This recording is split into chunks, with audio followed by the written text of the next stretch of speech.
you live in the United States, you will know that the third Monday in January is Martin Luther King Jr. Day. They celebrate the life of Martin Luther King Jr. on that date. Outside of the United States, January's third Monday is known as something else, and it was all over the news this past Monday as something else. Does anyone remember what else is noted on the third Monday in January?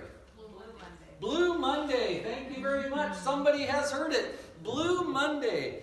A couple years ago, a scientist came up with the idea that the third Monday in January is the saddest day of the year.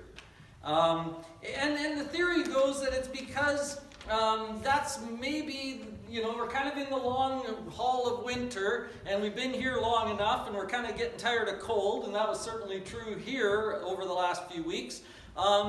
This is the time when your credit card debt starts rolling in after Christmas. You get your credit card bills and you start thinking, oh, maybe I didn't plan that very well. Maybe you've been through Christmas and your Christmas didn't look quite like a Hallmark holiday card Christmas, and so that contributes to it. You don't have as much sunlight. We're not eating as well. You're stuck in your house more. You're not doing social activities. You're not getting as much exercise. And so all these things got calculated into an equation, and some scientists came up with the idea that the third Monday in January is the saddest day of the year, Blue Monday. Just as an aside, you know what the saddest thing about that is? It's not true. In fact, it was actually designed by a travel company to try and get people to buy trips, because they were trying to convince them that this is the saddest time of the year and you've got to buy a trip to the Caribbean so that you feel happy again. That's actually where it came from. You can go look it up, but it still gets reported as the saddest day of the year. I don't know if it's the saddest day of the year, but I do know that this time of year, and maybe all times of the year, but maybe more so in January, people start to get a little cabin fevery, and they start to feel badly for lots of different reasons. Sometimes people get feeling badly because their lives look like this. They're just overloaded, right? If you come to my house was built in 1963, and it's got a small electrical service. It's only got a 100 amp main breaker, which means that if you come to my house and you start the washing machine and the stove and the microwave and the dishwasher and maybe turn on the vacuum, you're going to blow the main breaker, right? There's just too many things being demanded all at one time, and all of a sudden, boom, you lose all your power. You got to be very judicious about how you do things at our house, or else you're going to not have any power at all. Sometimes people's lives are like that, right? Sometimes you've been like that. You've been just so overloaded. I've heard 3 people this week say, I just need a break. If I just had a break, I'm just running like crazy. I've got too much going on. And sometimes we do that to ourselves. We kind of make a mess of our lives because we get saying yes and too many things, and we get running all over the place. Sometimes we get in trouble because we're too overcommitted, doing too much, too many demands. On the other hand, maybe what you're struggling with is the other side of the coin. Maybe you're like the old windmill standing in the farmer's old yard, and the wind's not blowing nothing. And you're just sitting there. And even if the wind was blowing, you don't know if you'd react anyway. You just don't even care. You're done. And you're kind of rusted up, and you're just finished. And there's just nothing going on. Nothing excites you. Nothing is making you happy. Nothing is interesting you. That's the other side of it. I've been on that side too, where even the most fun thing isn't any fun anymore. It just seems like more to do. And I just don't care. So people get in trouble in both of those ways. Either they're way overcommitted, or maybe they've got not enough to do. They're excited about everything, or they're excited about nothing. And then, of course, along that continuum, there's all kinds of mixes of that as well. But we get in trouble in lots of different ways.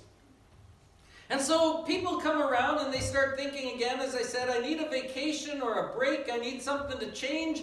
And so we start chasing happiness in all different directions, right? We start chasing what we think will fix our problem. We start doing something that we think will help us. And so you see people running all over the place, saying, I just need to do more. I've been sitting around doing nothing. I need to do more. And so they go join a bunch of stuff.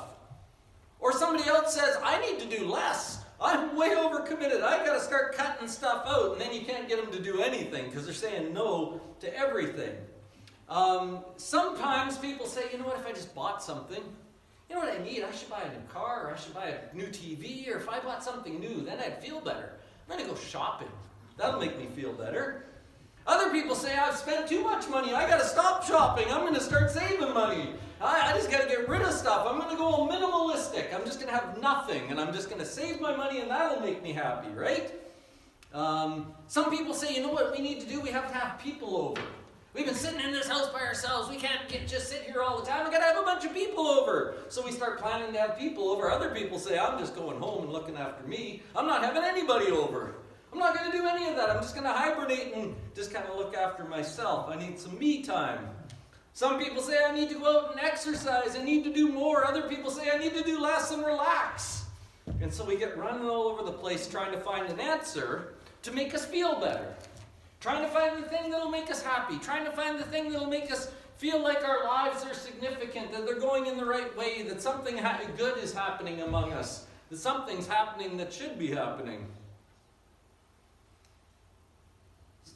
Again, wherever you are on that whole continuum, maybe some of those ideas are useful to you. Maybe some of those things are some things you need to do. Maybe you need to choose some of that stuff, and the answer will be different in those cases for everyone. But can I give you an answer that is good for everyone? Whether you're on the overcommitted end or the undercommitted end, whether you need to do more or less, whether you're stressed out for whatever reason, there is at least one thing that everyone can apply. Everyone needs to know this. Everyone needs to find this truth. It's a truth that David found. It's an answer that David came up with, and it's one that precedes all the other answers. Whether you need to go do this and this and this, you need this first. This is what David says. Psalm 62. Grab your Bible and read with me. David says a couple of really interesting things. The Psalm of David here is written in a time where he really is in trouble. David isn't being theoretical about what he's thinking about here. He's actually in big trouble. His enemies are coming in on him. He's under huge pressure. He doesn't know where he's going to turn. He doesn't have many answers, but he has this one. He has this answer. Psalm 62 verse 1 says, My soul finds rest in God alone. My salvation comes from Him. He alone is my rock and my salvation. He is my fortress. I will never be shaken. I want you just to notice a couple of quick details there. He says, my soul finds rest in God alone. I don't know what the other versions say because I didn't check them, but I do know the Greek word for rest there is the same word as, you could have translated that, my soul finds silence in God alone. My soul that is all wrapped up in my own thoughts and I can't stop thinking about all this stuff. If I really get to God, he says, then I find some silence. I find some peace is the other word. My soul finds peace in God. And he doesn't say my soul finds rest in God, period. He says my soul finds rest in God alone.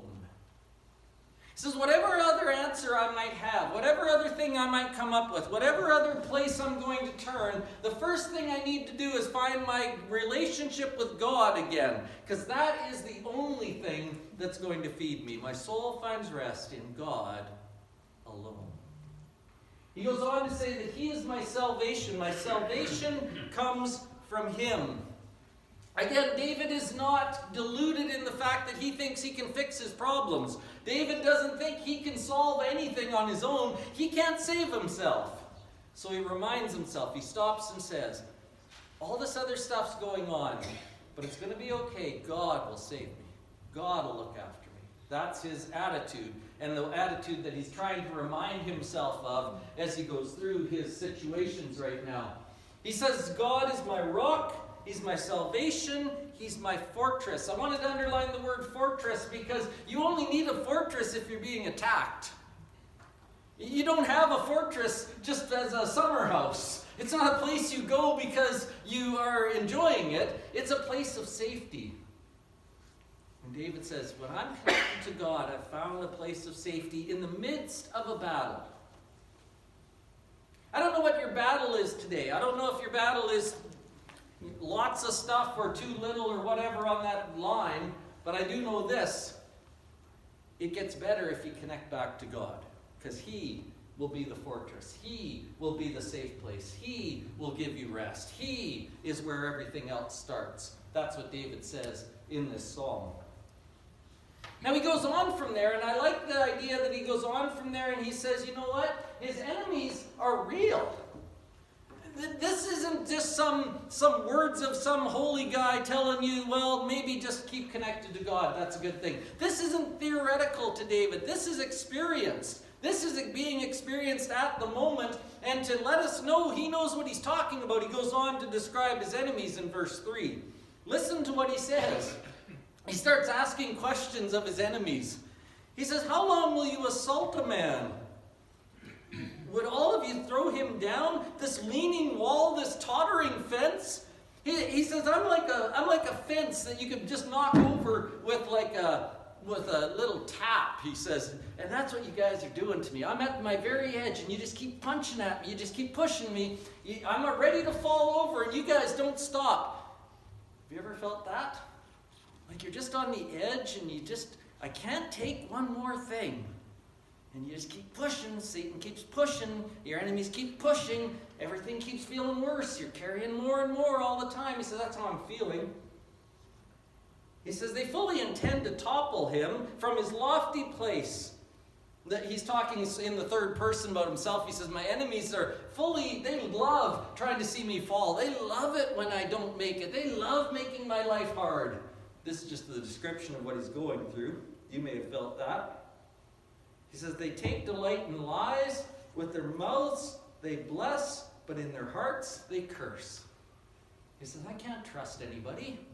I can't trust anybody because they say one thing to my face, but behind my back they're going against me. They love lying to me. What am I going to do? He says, this is my situation. People are trying to kick me over. People are lying to my face. What am I going to do? So he comes back again and reminds himself once again. Verses 5 through 8. He comes back to the start again. Because this is what he's got to just keep doing. He's just got to keep coming back to the start. He's got no answers for his enemies. He's got no answer for his problem. But he's got this. So he comes back, verse 5. Find rest, O my soul, in God alone. That's his first line restated. Find rest, O my soul, in God alone. My hope comes from Him. He alone is my rock and my salvation. He is my fortress. He said all these things already, but he says them again because he can't forget them. He's got to remember this. My hope is in God. I will not be shaken. My salvation and my honor depend on God. He is my mighty rock, my refuge. Trust in Him at all times, O people. Pour your hearts out to Him, for God is your refuge. I like that last line in particular. Pour your heart out to Him. Pour your heart out. Lots of times we go around when we're in trouble. I'll go around and I'll pour my heart out to you. I'll complain to Dennis when he comes to my office. I'll say, oh, Dennis, my life is so bad. And Dennis will be kind, and Dennis will say, well, gee, I wish I could help you out, and that's really too bad. But Dennis can't help me most of the time. Adam comes in and I say, oh, Adam, have you heard all my problems? And I just tell everybody my problems. I pour my heart out to everybody. There is some value. Let me say this, let me be clear. There is some value in sharing your problems with others, having others pray for you, having others look after you. There is a lot of value in that, but don't let that be the only place you're pouring this out. David says, trust in God at all times. Pour your heart out to Him. God is your refuge. He says that's where you're going to find your answer. That's where you're going to find your strength. That's where you're going to find what you need. David reminds himself that that's my answer. Psalm flips again now, and he goes back to saying, I'm not being just naive here. I'm not being silly. This is real. I've tried this. So then he goes on and explains again that the situation he describes his situation again, but there's a change now. And I want you to notice what the change is. In the first place, when he described the situation, he said, everybody's lying about me, trying to kick me over, making my life miserable. This time, after he reminds himself that God will look after him, now he says this, I'm in trouble, but this trouble won't last. It won't last. Listen to what he says. Low-born men are but a breath. They're just a breath.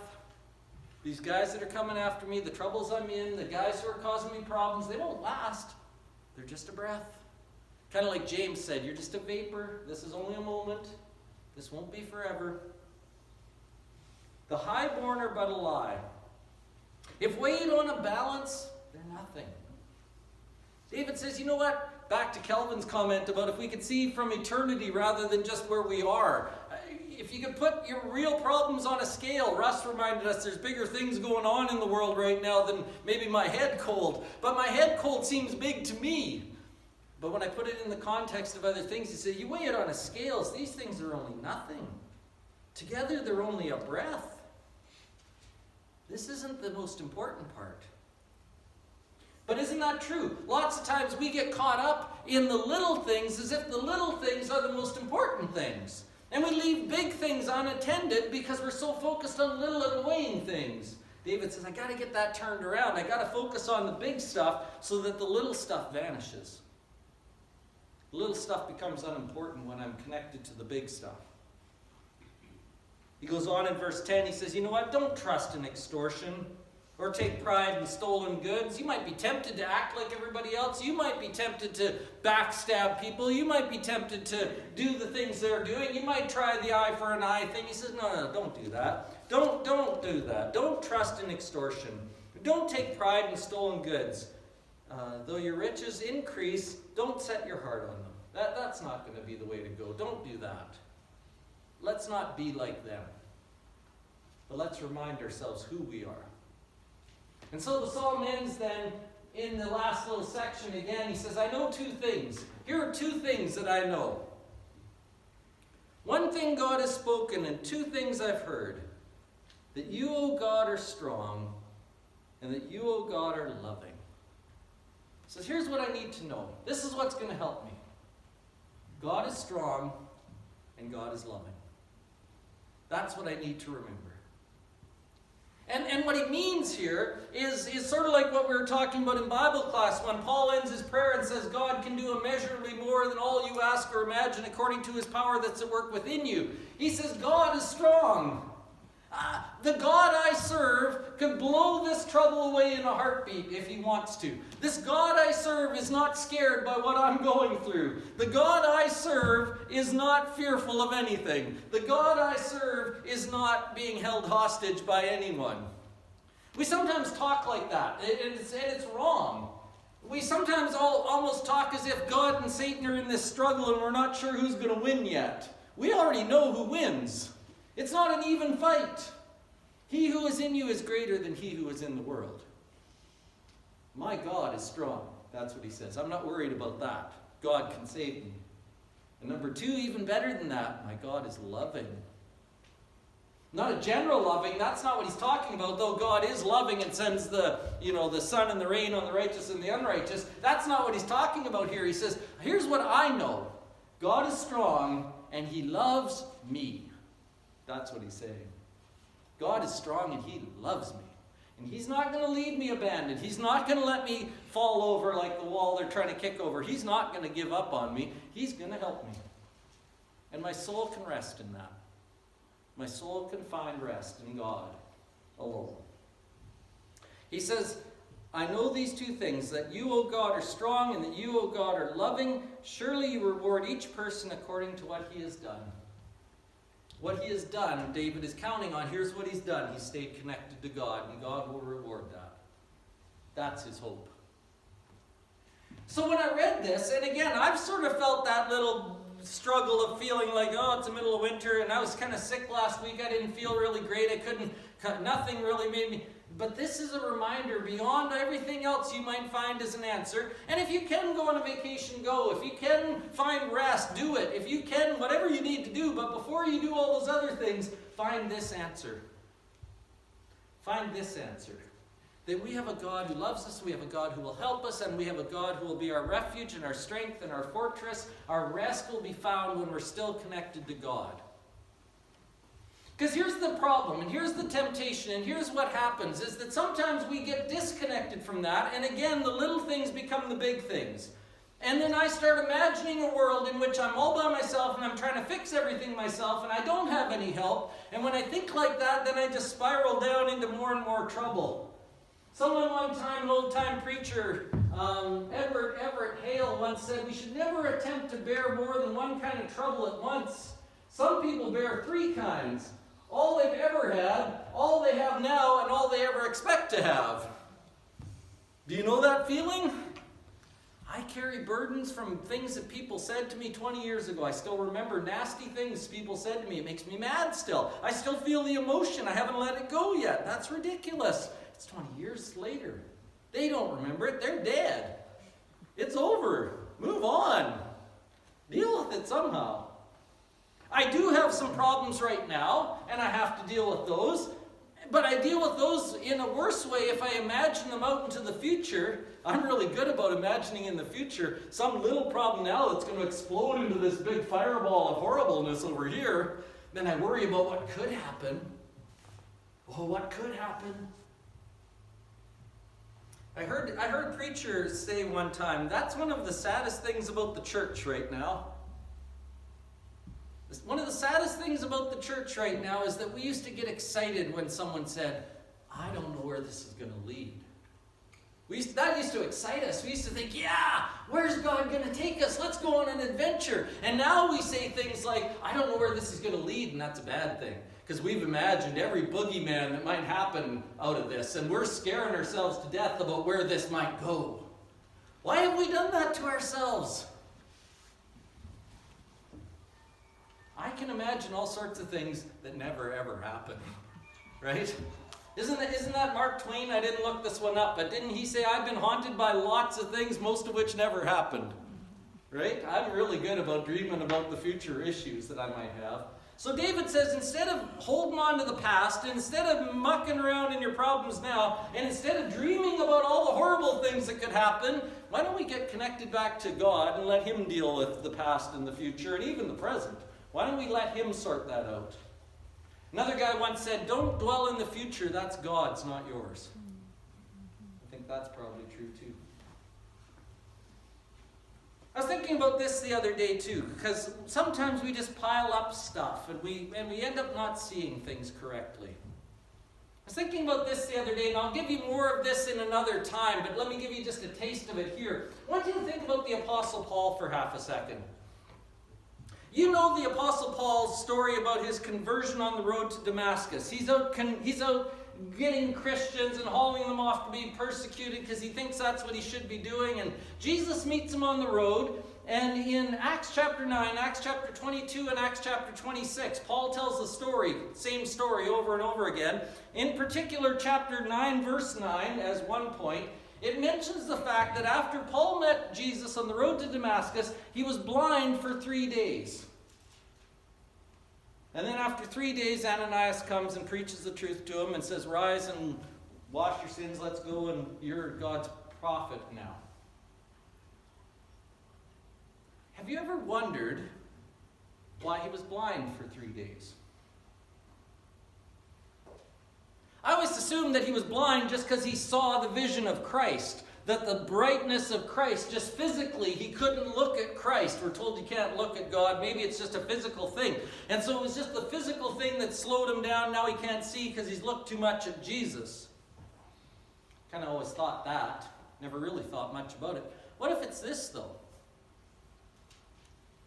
What if he's blind for 3 days so that when Ananias comes and says, receive your sight, he sees differently?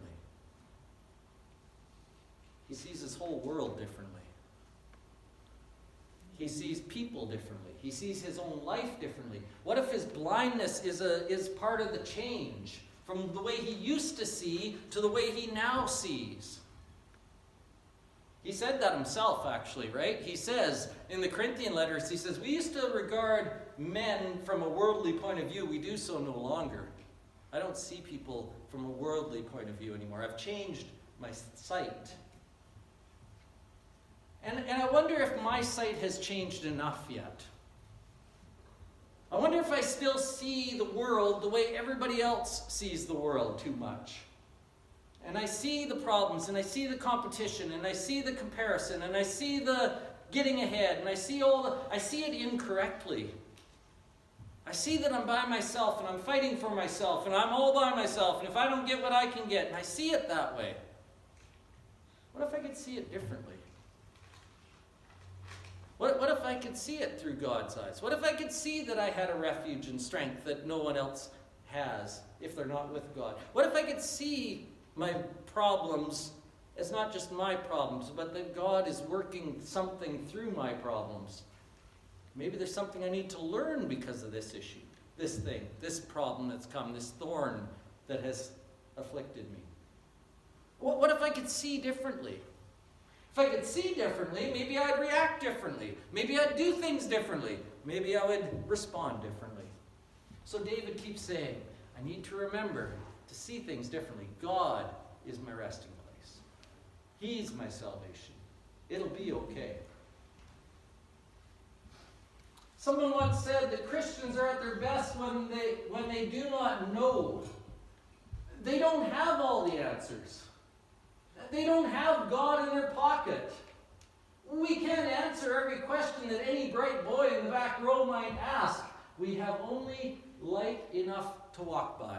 Christians are at their best when they have light enough for today. I think that's probably true. I don't know what the future is going to be. I don't know what's going to happen. I don't know how things are going to turn out. I know this. God's walking with me. I know this. I have a light enough for this day. I know this. I know that God loves me and He's strong and He can get me through now and He'll provide what I need later. He's always done it. He's done it all the time in my past. Why wouldn't I trust Him to do that in the future? I don't have all the light. I can't answer every question of what's going on, but I can answer this. I'm going to take the next step that I can see in faith, because the next step will lead me to where God wants me to go. Or to put it as John put it, he said, brothers and sisters, if we walk in the light as He is in the light, we have fellowship with one another, and the blood of Jesus purifies us from all sin. So this morning, I don't know where you are. Maybe you're overcommitted. Maybe you're bored to death. Maybe you're somewhere in between. Maybe you're worrying about some really big issues. Maybe you're making little issues big issues. I don't know what's going on, but can we all find this reminder? God's still with us. He hasn't abandoned us. He may not have answered every question yet, but He's given me enough light to be faithful today. Can I walk with Him now? Because He will lead me to where He wants me to be. My soul finds rest in God alone. May you find your rest in God this week. Let's stand.